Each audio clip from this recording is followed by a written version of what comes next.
Hello అండి, అందరికీ నమస్తే. మంచి రుచికరమైన వంకాయ చింత చిగురు కూర చూపిస్తున్నానండి. ఇది రైస్లోకి చాలా బాగుంటుంది. ఒకసారి ట్రై చేసి చూడండి. చాలా సింపుల్గా మనం తయారు చేసుకోవచ్చు. దీనికి కావాల్సినవి ఫ్రెష్ వంకాయలు. ఈ వంకాయలు పొడవు వంకాయలు అండి. ఇవి ఉప్పు వేసి శుభ్రంగా కడిగి సన్న ముక్కలుగా కట్ చేసుకొని రెడీగా పెట్టేసుకోండి. ఈలోపు మనం పచ్చి కొబ్బరి తురుము 1 కప్పు, అలాగే చింత చిగురు 1/2 కప్పు. మీకు దొరికింది ఎంత వేసుకోవాలో పులుపుని బట్టి చింత చిగురు వేసుకోవచ్చు. కళాయిలో నూనె వేడి చేసి దీంట్లో తాలింపు గింజలు వేసుకోండి. మామూలుగా శనగపప్పు, ఆవాలు, జీలకర్ర, మినపప్పు మనం కలిపి పెట్టుకుంటాం కదండి, అవే వేసుకుంటే సరిపోతుంది. ఇవి కొద్దిగా వేగాక ఉల్లిపాయలు, పచ్చిమిర్చి వేసుకోవాలి.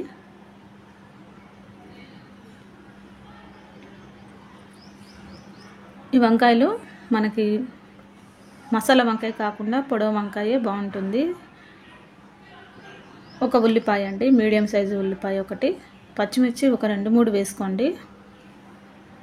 ఇవి కొంచెం వేగిన తర్వాత దీంట్లో అల్లం వెల్లుల్లి పేస్టు మనం ఇంట్లోనే తయారు చేసుకుంది అయితే వాడితే చాలా బాగుంటుంది. దీంట్లోనే కొద్దిగా పసుపు కూడా వేసుకోండి. ఇంట్లో కూడా మనం పసుపు పట్టించింది వాడాలండి, అదే మంచిది. హెల్త్ కూడా చాలా బాగుంటుంది. ఈ రెండు కొద్దిగా పచ్చివాసన పోయేంత వరకు వేయించుకోవాలి.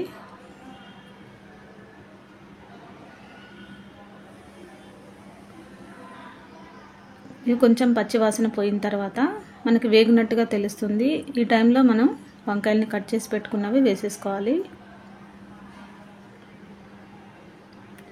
వంకాయ ముక్కల్ని కాడలతో కొంచెం మనం కట్ చేసి వేసుకోవచ్చు అండి, టేస్ట్ బాగుంటుంది. లేత కాడలతోనూ ఉంటాయి కదా వంకాయలు, మనం కాడలు పడేయాల్సిన అవసరం లేదండి.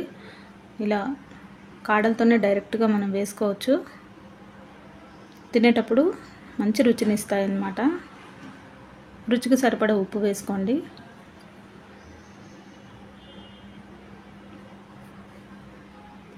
ఇవి కొంచెం సేపు మనం కలిపేసి మూత పెట్టేసి 5 నిమిషాల పాటు లో ఫ్లేమ్లోనే ఉడికించుకోండి. ఇవి హై ఫ్లేమ్ పెడితే ఏంటంటే మారుతూ ఉంటాయి కానీ వేగవు, ఉడికినట్టు కూడా అనిపించవు. ఇలా మనం కొద్దిసేపు మూత పెట్టేసి ఉంచిన తర్వాత ఇవన్నీ ఉడికిపోయాయి చూడండి వంకాయ ముక్కలు. ఇప్పుడు దీంట్లో మనం చింత చిగురు, పచ్చి కొబ్బరి, ధనియాల పొడి, కారము ఇవన్నీ వేసుకోవాలి. నేను 1 స్పూన్ కారం వేస్తున్నాను.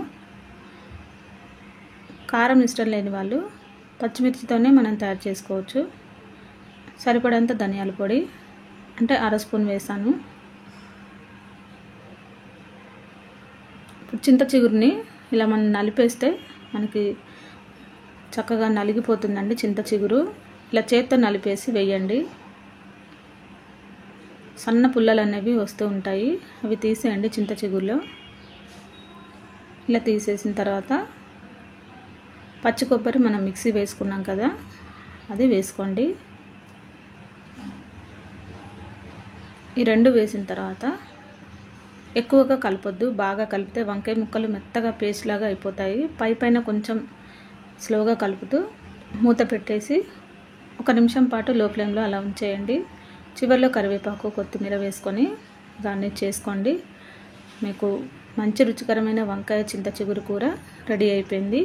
ఇది చపాతీలో కూడా చాలా బాగుంటుందండి. పెరుగన్నం కూడా కాంబినేషన్ చాలా బాగుంటుంది. ఒకసారి ట్రై చేసి చూడండి. నా ఈ రెసిపీ మీకు నచ్చినట్లయితే లైక్ చేయండి, షేర్ చేయండి, సబ్స్క్రైబ్ చేయండి.